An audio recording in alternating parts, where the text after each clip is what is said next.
Shalom Bapak Ibu yang terkasih dalam Tuhan, salam sejahtera, salam jumpa lagi, puji Tuhan. Bapak Ibu, kembali kita bisa mendengar firman Tuhan oleh karena anugerah Tuhan semata-mata. Dan kiranya firman Tuhan ini menguatkan kita kembali, memulihkan kondisi keadaan kita, yang untuk boleh kita tetap di dalam rancangan Tuhan yang penuh damai dan sejahtera. Puji Tuhan, Bapak Ibu yang terkasih dalam Tuhan, sebelum saya berkhotbah lebih mendalam, kita berdoa terlebih dahulu. Terpujilah namamu, Allah Bapa yang kami sembah, di dalam nama Tuhan Yesus. Kami mengucap syukur Tuhan, jikalau hari ini kembali kami boleh mendengar firman-Mu, boleh dibentuk kembali dengan kehendak-Mu, agar kami menjadi orang-orang yang setia di dalam setiap rencana-Mu, dan untuk boleh kami hidup dalam kekuatan-Mu. Terima kasih Bapa, sertai Tuhan pemberitaan firman-Mu di hari ini untuk sampai selama-lamanya. Di dalam nama Tuhan Yesus kami sudah berdoa dan mengucap syukur. Haleluya, amin. Puji Tuhan, Bapak Ibu yang terkasih di dalam Tuhan. Adapun tema kita hari ini adalah makna bertanggung jawab di dalam hidupnya bagi orang beriman. Makna bertanggung jawab di dalam hidupnya bagi orang beriman. Mengenai hidup, Bapak Ibu, binatang juga dikatakan hidup, hewan juga hidup. Tetapi berbeda sudah barang tentu terhadap manusia hidup. Manusia di dalamnya ada bertanggung jawab dalam kehidupan itu sendiri, apalagi sebagai orang beriman. Ini penting untuk kita camkan baik-baik. Jadi kita ini bukan sekedar hidup, bukan hidup untuk makan, makan untuk hidup. Tapi ada tanggung jawab yang diletakkan di atas pundak kita sebagai orang-orang beriman. Jadi penting untuk setiap kita menyadari hal tersebut. Jikalau kita tidak menyadari hal tersebut, Bapak Ibu, hidup kita hanya untuk makan, makan untuk hidup. Wah, itu tidak mempergunakan akal budi, dan akhirnya kita tidak mengenal siapa Tuhan kita dan untuk apa kita hidup, tanggung jawab apa kita hidup. Penting ya Bapak Ibu. Di sini ada 3 hal saja yang untuk kita bahas. Yang pertama adalah hidup untuk apa? Hidup untuk apa Bapak Ibu? Saya ambil dalam Lukas 12 ayat 22 sampai 31, Lukas 12 ayat 22. Demikian firman Tuhan.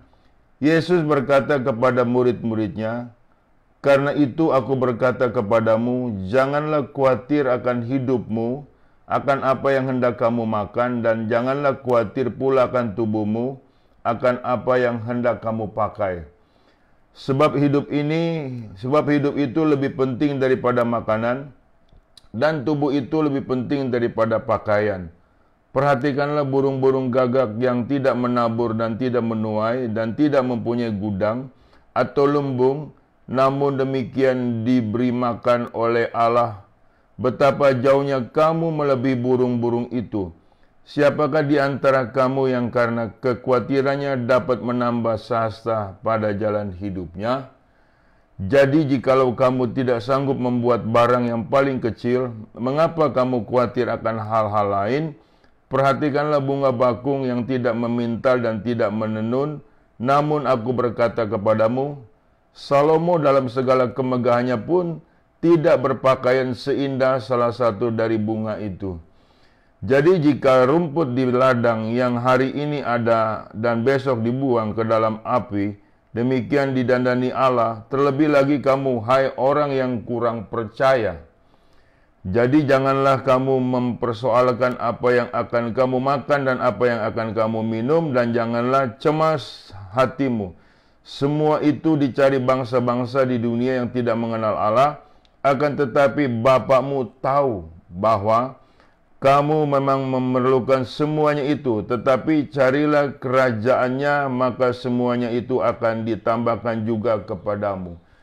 Firman Tuhan ini Bapak Ibu sedang menggugat akal budi kita, sedang menggugat tanggung jawab kita sebagai makhluk hidup yang sempurna, yang kondisinya sebagai orang yang beriman Bapak Ibu.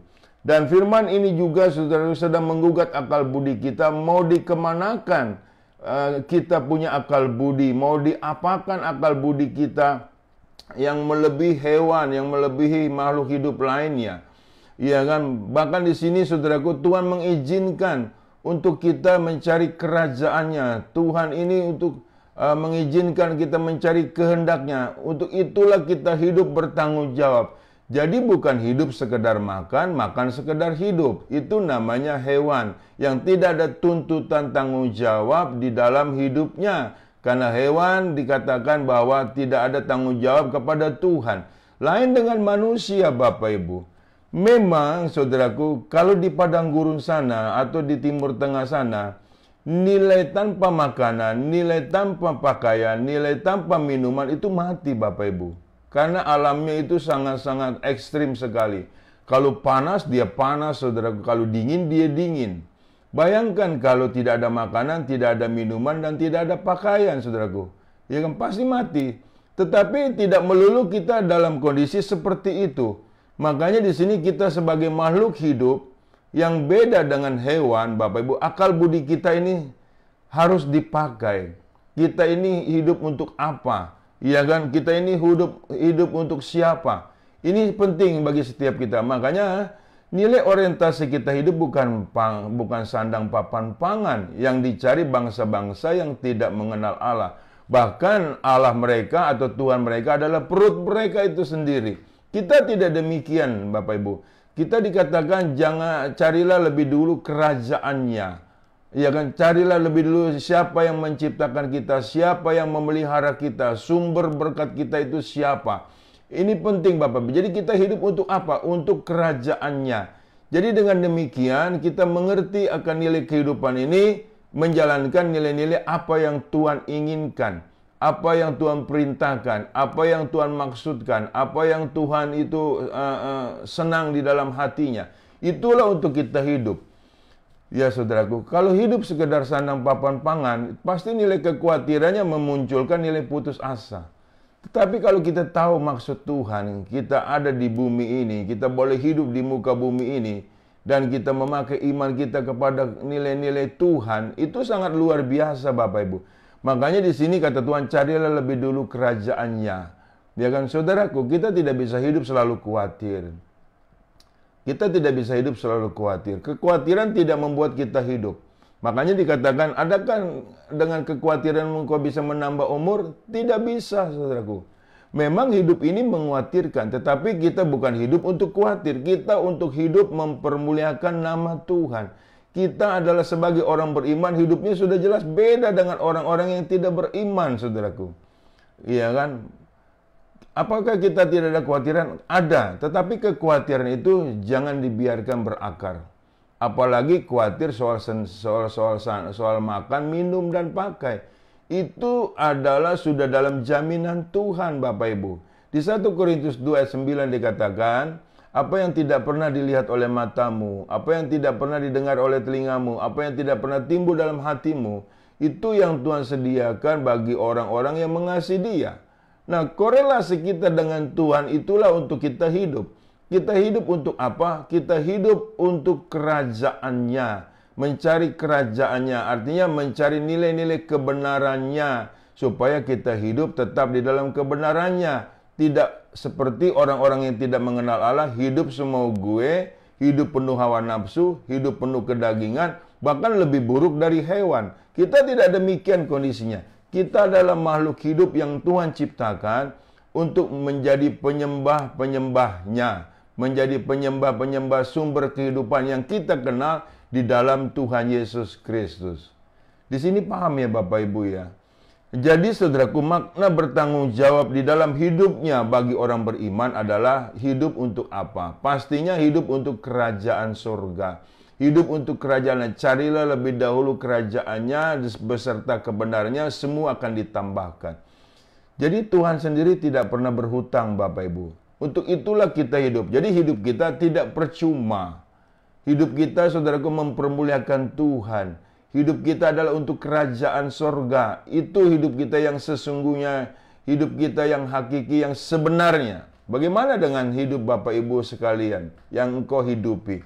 Yang Tuhan memberikan sumber kehidupan, sebagai sumber kehidupan, memberikan nilai kehidupan.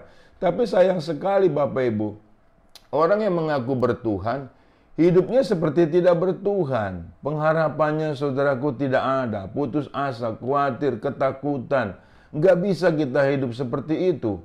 Iya kan saudaraku? Kita hidup ini saudaraku punya Allah yang luar biasa. Makanya harus kita semakin dekat kepada Tuhan. Dan pertanyakanlah kembali saudaraku nilai-nilai hidupmu atas dirimu. Kita punya Tuhan yang Tuhan berkehendak, ya kan, yang Tuhan izinkan untuk mencari kerajaannya. Mencari kerajaannya adalah berupaya, bersungguh-sungguh untuk kita mengenal siapa Tuhan kita dan kita boleh setia di dalamnya, di dalam nama Tuhan Yesus Kristus. Jikalau kita sudah mengenal Tuhan dengan benar dan mendapatkan kerajaannya beserta kebenarannya, niscaya hidup kita tidak ada lagi nilai kekhawatiran. Tekanan seberat apapun atas hidup kita, tekanan atau penderitaan seberat apapun atas hidup kita, tidak menimbulkan kekhawatiran, tidak menimbulkan keputusasaan. Sebab kita tahu siapa yang menjamin hidup kita. Kita paham, kita percaya yang menjamin hidup kita adalah nama di atas segala nama, yaitu Yesus Kristus. Haleluya. Sudahkah sampai kita taraf seperti itu Bapak Ibu? Ya kan, mungkin ada alasan. Ya kan, kita hidup untuk makan, itu betul. Tetapi tidak itu melulu. Ya kan, seberapa sih Anda kuat terus-menerus bekerja? Seberapa Anda kuat? Padahal Tuhan memberkati kita tatkala kita lagi tidur Bapak Ibu. Luar biasa bukan? Nah itulah sumber hidup kita, yaitu Allah atau Tuhan di dalam nama Tuhan Yesus Kristus. Nah, untuk setiap kita, tanggung jawab kita adalah sehingga kita paham mana yang Tuhan suka, mana yang Tuhan tidak suka. Mana yang Tuhan mau, mana Tuhan yang tidak mau. Iya kan? Apakah hidup kita sudah menyenangkan Tuhan kita? Nah, itu yang penting. Soal makan, minum, pakai, semua Tuhan tahu nilai kebutuhan kita. Sebab kita memang perlu makan. Tetapi makanan dan minuman pakaian bukanlah nilai sumber hidup kita. Sumber hidup kita adalah pencipta kita di dalam nama Tuhan Yesus Kristus. Jadi siklusnya sedemikian rupa Bapak Ibu. Jadi mulai saat ini Bapak Ibu, walaupun memang engkau harus kerja untuk cari makan, tetapi itu bukan Tuhanmu. Carilah kehendak Tuhan. Banyak orang melupakan kehendak Tuhan Bapak Ibu, sehingga terseret dengan arus-arus dunia, dengan orang-orang dunia yang akhirnya mencari kehendak kedagingannya, menumpuk harta yang sedemikian rupa sehingga menjadi pelit. Ya kan, pada akhirnya semua itu tidak dibawa mati. Ya kan, ketimbang mengumpulkan harta di sorga. Ini yang harus kita hati-hati dalam hidup ini. Sehingga apa yang kita hidup dan kita lakukan itu harusnya berguna, bermanfaat bagi orang lain, dan mempermuliakan Tuhan hidup kita di dalamnya. Itu tanggung jawab kita sebetulnya. Kalau hewan tidak demikian keadaannya. Hewan hidup, makan, makan hidup, mati, selesai. Tapi kita tidak demikian. Ada tanggung jawab loh di dalam diri kita sebagai orang yang beriman, di dalam hidup kita sebagai orang beriman. Camkan itu baik-baik Bapak Ibu. Apakah Bapak Ibu sudah seserius yang engkau cari makan untuk mencari kerajaannya?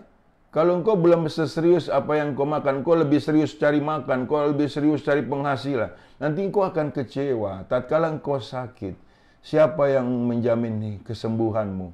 Ya dokter, kalau dokter saja ada batasnya Bapak Ibu.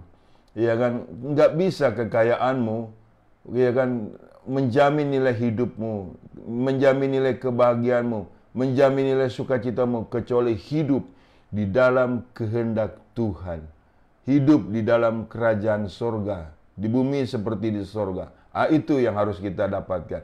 Sehingga tidak memunculkan khawatir. Sebab Allah kita tahu persis apa yang harus diberikan kepada setiap umatnya. Haleluya. Jadi hidup untuk apa? Hidup untuk kerajaannya. Kita lihat di Roma pasal 14 ayat 13-17. Karena itu, janganlah kita saling menghakimi lagi. Tetapi lebih baik kamu menganut pandangan ini. Jangan kita membuat saudara kita jatuh atau tersandung. Aku tahu dan yakin dalam Tuhan Yesus bahwa tidak ada sesuatu yang najis dari dirinya sendiri. hanya bagi orang yang beranggapan bahwa sesuatu adalah najis, bagi orang itulah sesuatu itu najis. Sebab jika engkau menyakiti hati saudaramu oleh karena sesuatu yang engkau makan, maka engkau tidak hidup lagi menurut tuntutan kasih.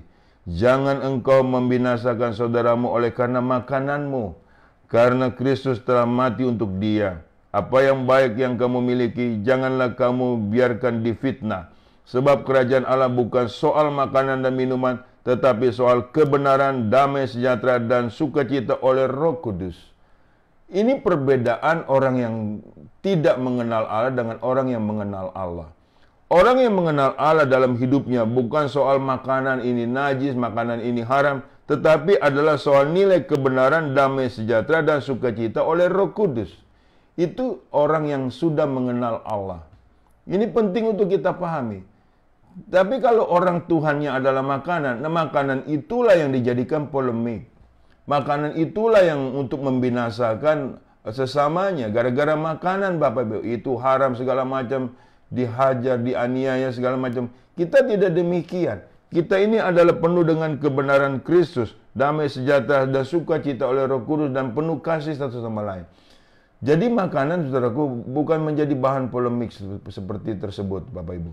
Sehingga kita tahu mana yang dari Tuhan, mana yang bukan. Nah, orang gara-gara makanan, saudaraku, bisa berantem loh. Orang gara-gara makanan bisa saling membinasakan, saudaraku. Bangsa melawan bangsa gara-gara makanan, saudaraku. Tetapi kita tidak demikian. Kita terlalu hina hidup ini karena hanya untuk makan. Ya kan? Terlalu hina. Kita punya Tuhan yang berkehendak kita untuk mempermuliakannya. Kita diciptakan adalah segambar serupa dengan Tuhan. Ini penting untuk kita pahami. Memang gambaran itu pernah rusak, tetapi sudah dipulihkan di dalam Yesus Kristus. Yang amin, saudaraku. Jadi kalau kita hidup oleh karena hanya makanan, Bapak Ibu, ya kan, percuma. Kita lihat, saudaraku, ya kan, di Markus pasal 14 ayat 17 sampai 21. Setelah hari malam, datanglah Yesus bersama-sama dengan ke-12 murid itu. Ketika mereka duduk di situ dan sedang makan, Yesus berkata, "Aku berkata kepadamu, sesungguhnya seorang di antara kamu akan menyerahkan aku, yaitu dia yang makan dengan aku." Maka sedihlah hati mereka, dan seorang demi seorang berkata kepadanya, "Bukan aku ya Tuhan." Ia menjawab, "Orang itu ialah salah seorang dari kamu yang 12 ini. Dia mencelupkan roti ke dalam satu pinggan dengan aku. Anak manusia memang akan pergi sesuai dengan yang tertulis tentang dia. Akan tetapi celakalah orang yang olehnya anak manusia itu diserahkan. Adalah lebih baik bagi orang itu sekiranya ia tidak dilahirkan." Ini bicara Yudas Iskariot. Yudas Iskariot, Bapak Ibu, dirinya hanya hidup untuk egoismenya. Sehingga Bapak Ibu hidupnya itu bukan karena dia untuk mencari kehendak Tuhan. Diajar 3,5 tahun oleh Yesus Kristus, tidak mempan, bebal. Dia tetap asik dengan dirinya, mengumpulkan harta di dunia ini. Sehingga hidupnya untuk seperti itu aja, untuk makan, kemudian diperlengkapi akal budi juga nggak tahu untuk apa. Dan akhirnya kata Yesus bahwa lebih baik engkau tidak dilahirkan di dalam dunia ini. Nah itulah kalau manusia hidup hanya untuk makan untuk hidup, lebih baik sudah tidak usah dilahirkan. Sebab saudara, kalau kita dikatakan mirip hewan, terlalu menghina, bukan? Kita adalah sangat tinggi nilainya ketimbang hewan. Makanya saudaraku, janganlah menjadi percuma akan hidup ini, gara-gara kita sibuk cari makan, cari pakai, cari minum, gak pernah ada puasnya. Sehingga kehendak-kehendak yang Tuhan ajarkan, firman Tuhan yang diberitakan, tidak menjadi engkau patuh di dalamnya. Ya kan? Ini penting bagi setiap kita, Bapak Ibu, agar kita perlu hati-hati. Yang kedua, jadi yang pertama, kalau tatkala dipertanyakan hidup kita untuk apa? Ya untuk mencari kerajaan Allah. Puji Tuhan. Yang kedua, hidup untuk siapa? Galatia 2 ayat 18-21. Karena jikalau aku membangun kembali apa yang telah kurombak, aku menyatakan diriku sebagai pelanggar hukum Taurat. Sebab aku telah mati oleh hukum Taurat untuk hukum Taurat, supaya aku hidup untuk Allah. Bukan aku telah disalibkan dengan Kristus, namun aku hidup, tetapi bukan lagi aku sendiri yang hidup, melainkan Kristus yang hidup di dalam aku. Dan hidupku yang kuhidupi sekarang di dalam daging adalah hidup oleh iman dalam Anak Allah yang telah mengasihi aku dan menyerahkan dirinya untuk aku. Aku tidak menolak kasih karunia Allah, sebab sekiranya ada kebenaran oleh hukum Taurat, maka sia-sialah kematian Kristus. Di sini Paulus sedang berbicara hidupnya untuk siapa. Di sini dia telah menyatakan hidup dia oleh karena Kristus. Hidupnya oleh karena nilai Kristus saja, Bapak Ibu. Karena dia paham betul seharusnya dia kondisinya harus mati. Karena menurut hukum Taurat semua manusia sudah berdosa dan binasa. Roma 3:23. Nah, dia boleh hidup sekarang oleh karena kasih karunia Allah di dalam Yesus Kristus. Nah, seharusnya kita menyadari nilai tanggung jawab tersebut. Hidupku bukan aku lagi, tapi Kristus di dalamku. Nah, ini penting. Bukan karena hidup kita oleh karena makan, minum, pakai. Tapi hidup kita adalah Kristus yang menghidupkan hidup kita yang sebenarnya untuk hidup kita di dalam kekekalan. Jadi kita harus paham, untuk itu hidup kita untuk siapa? Bukan untuk makan, bukan untuk pakai, bukan untuk minum. Tetapi untuk hidup kita adalah untuk Kristus. Karena kita ini sepenuhnya sudah milik Kristus. Dengan demikian kita tidak lagi bisa semua gue akan nilai hidup ini, Bapak Ibu. Tujuan kita adalah untuk menyenangkan Kristus. Tujuan kita adalah untuk mempermuliakan Kristus. Sehingga kita tidak bisa lagi semua gue sekehendak kita bikin dosa terus. Tidak bisa kita seperti itu, Bapak Ibu. Kita harus memahami nilai tujuan kita hidup untuk siapa. Amin, saudaraku. Seringkali tujuan hidup mengaku banyak orang Kristen, mengaku menjadi Kristen, saudaraku, mengaku sebagai orang Kristen, tapi bukan untuk Kristus. Tetapi untuk tetap kepada orientasi kepada dirinya, kedagingannya, egoismenya. Bagaimana engkau bisa hidup dikatakan untuk Kristus? Iya dong, bagaimana engkau hidup oleh karena Kristus? Itu tidak demikian. Ya, akan tetapi engkau mencoba hidup berdiri di atas kaki sendiri. Tidak bisa. Karena di Yeremia 17:5 terkutuklah orang mengandalkan manusia, mengandalkan diri sendiri, dan hatinya jauh daripada Tuhan. Ini penting, Bapak Ibu. Dan jangan sampai kita tidak mengandalkan Tuhan.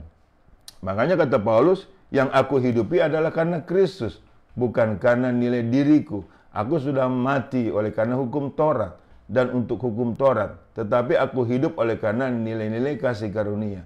Puji Tuhan, Bapak Ibu. Makanya setiap orang yang sudah di dalam kasih karunia seharusnya tidak mau bikin dosa lagi, Bapak Ibu.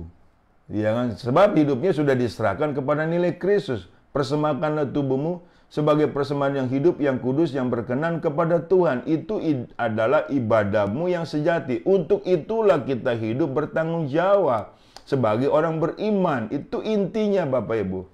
Jadi kalau ditanya untuk hidup kita untuk siapa, ya untuk Kristus. Karena hidup kita sepenuhnya oleh karena Kristus, oleh karena kasih karunia Allah. Ini penting ya, Bapak Ibu. Jangan kita hidup seperti orang-orang yang tidak mengenal Kristus Yesus. Pasti ada perbedaan seharusnya. Kalau tidak ada perbedaan, tanda tanya bagi setiap kita. Makanya untuk itu, jangan sampai kita hidup menyimpang ke kiri maupun ke kanan. Kemudian, saudaraku, kalau kita ditanya, tatkala dipertanyakan hidup kita untuk siapa? Ya untuk Kristus. Jadi jelas, hidup kita untuk Kristus. Yang ketiga, hidup untuk bagaimana? Filipi 1:12 sampai 26. Hidup untuk bagaimana?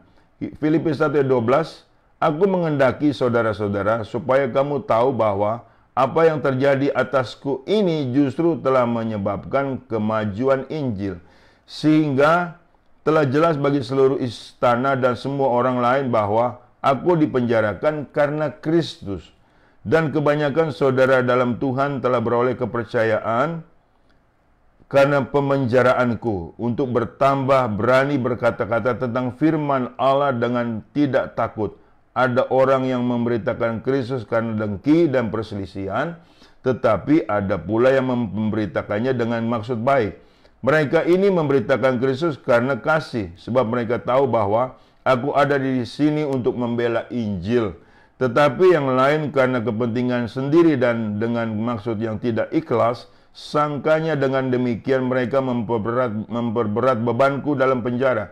Tetapi tidak mengapa, sebab bagaimanapun juga Kristus diberitakan, baik dengan maksud palsu maupun dengan jujur. Tentang hal itu aku bersukacita, dan aku akan tetap bersukacita. Karena aku tahu bahwa kesudahan semuanya ini ialah keselamatanku oleh doamu dan pertolongan oleh Roh Kudus. Pertolongan Roh Yesus Kristus. Sebab yang sangat kurindukan dan kuharapkan ialah bahwa aku dalam segala hal tidak akan beroleh malu, melainkan seperti sedia kala. Demikian pun sekarang Kristus dengan nyata dimuliakan di dalam tubuhku, baik oleh hidupku maupun oleh matiku. Karena bagiku hidup adalah Kristus dan mati adalah keuntungan. Tetapi jika aku harus hidup di dunia ini, itu berarti bagiku bekerja memberi buah. Jadi mana yang harus kupilih aku tidak tahu. Aku didesak dari dua pihak. Aku ingin pergi dan diam bersama-sama dengan Kristus, itu memang jauh lebih baik. Tetapi lebih perlu untuk tinggal di dunia ini karena kamu. Dan dalam keyakinan ini, tahulah aku akan tinggal dan akan bersama-sama lagi dengan kamu, sekalian supaya kamu makin maju dan bersukacita dalam iman, sehingga kemegahanmu dalam Kristus Yesus makin bertambah karena apabila aku kembali kepada kamu. Saudara, kalau Bapak Ibu bertanya kepada diri sendiri, hidup itu untuk bagaimana? Ya kan? Kita hidup itu adalah untuk nilai Kristus. Mati adalah nilai keuntungan. Hidup itu untuk mempermuliakan Kristus, untuk menguatkan sesama kita, untuk menguatkan saudara dengan saudara seiman kita. Untuk itulah hidup kita kondisinya seperti itu. Saudaraku, di dalam penderitaan seringkali saya mendengar umpatan atau semacam kecewa dari jemaat.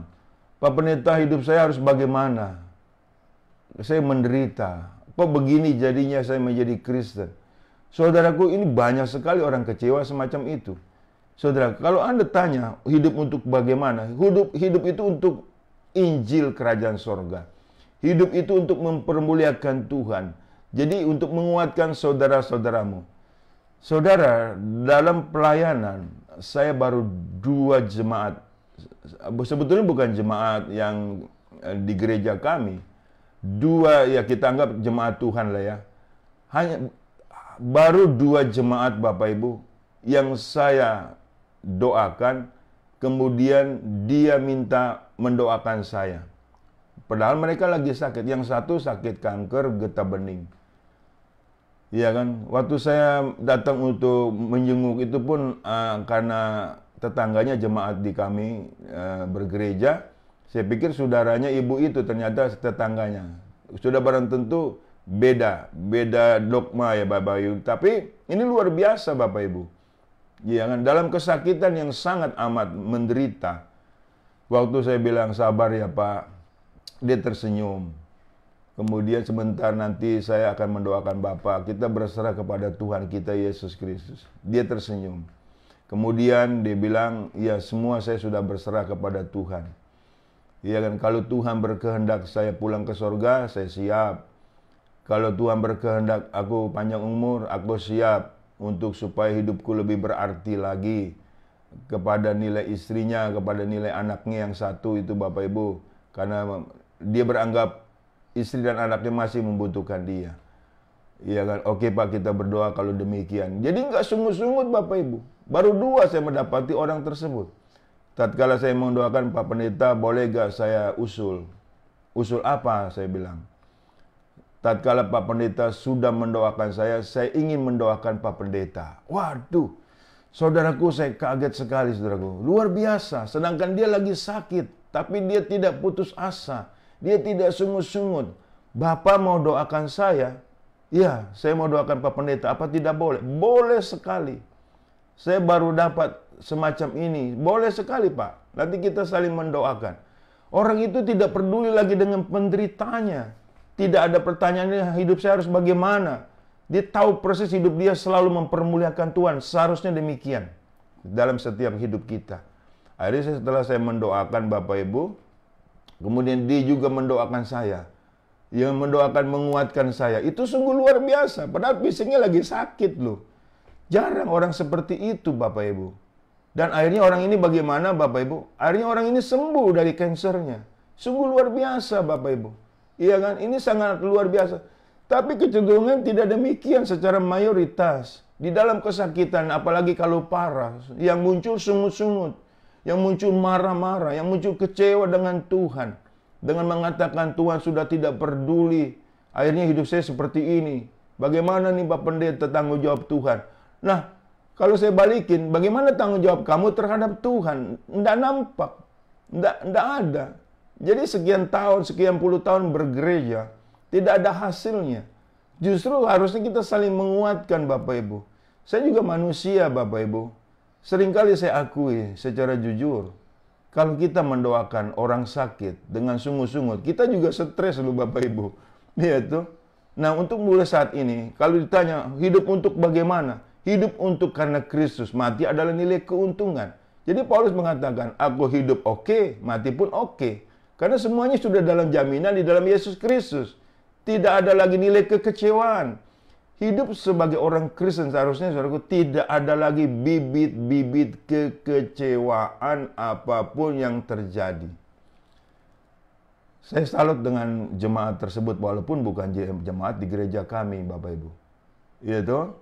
Dia setelah saya doakan, dia tersenyum, dia merasa lega. Yang itu saling mendoakan. Makanya kita jangan dalam kondisi sesuatu ada uang haleluya, nggak ada uang sebaliknya, nggak boleh begitu. Ada uang, tidak ada uang, sakit maupun sehat, haleluya setiap saat. Supaya imanmu dilihat banyak orang dan nama Tuhan dipermuliakan. Anda harus paham itu Bapak Ibu. Jadi saudaraku, di dalam 1 Tesalonika 5 ayat 16, 17, 18 dikatakan, sukacitalah senantiasa, tetaplah berdoa, ucap syukurlah di dalam segala hal. Sebab itulah yang dikehendaki Allah di dalam Kristus Yesus bagi kamu. Puji Tuhan. Jadi saudaraku, sukacita kita, tetap berdoa kita tidak ditentukan dalam fisik kita, keadaan kita dan kondisi kita. Jadi dengan kata lain, apapun kondisi kita yang kata orang itu menderita, kita tidak merasakan penderitaan itu. Karena kita hidup oleh karena Kristus, mati adalah keuntungan. Jadi hidup kita bagaimana? Ya untuk mempermuliakan Tuhan, untuk memulihkan satu sama lain, menguatkan satu sama lain. Bukan saling menghakimi, bukan saling menyakiti. Itu bukan orang-orang Kristen namanya. Itu bisa dikatakan orang-orang kafir Bapak Ibu. Makanya untuk setiap kita camkan baik-baik. Amin Bapak Ibu. Jadi saudaraku, makna bertanggung jawab di dalam hidupnya bagi orang beriman ada 3. Hidup untuk apa, hidup untuk siapa, dan hidup itu bagaimana, kita sudah paham. Saya percaya firman Tuhan ini tidak kembali dengan sia-sia. Saya berdoa untuk kita sekalian. Terpujilah namamu, Bapa Surgawi yang kami sembah di dalam nama Tuhan Yesus. Aku sudah memberitakan kebenaran firman-Mu, sehingga kami hidup bukan hanya sekedar untuk makan, untuk minum, untuk pakai, yang kemudian mati. Tapi lebih daripada itu, sebab ada tanggung jawab bagi hidup kami, yang untuk kami bertuhan dengan sungguh-sungguh setia, mempertuhankan Yesus Kristus dengan sungguh-sungguh sampai selama-lamanya. Aku percaya Tuhan firman-Mu tidak pernah kembali dengan sia-sia. Firman-Mu menjamah bagi setiap pendengarnya dan menyelamatkan mereka, memulihkan mereka, menguatkan mereka sehingga mereka menjadi pemenang banyak jiwa-jiwa. Terima kasih Bapa, di dalam nama Tuhan Yesus aku sudah berdoa dan bersyukur. Haleluya. Amin. Bapak Ibu, terimalah berkat dari Allah Bapa di dalam cinta kasih Tuhan kita Yesus Kristus, di dalam persekutuan dengan Roh Kudus yang selalu menyertai kita mulai dari saat ini sampai Maranatha. Tuhan datang kali yang kedua menyebut kita dalam kemuliaannya dan kita pun layak menerima kemuliaan Tuhan dari kekal sampai kekal. Amin. Haleluya. Puji Tuhan.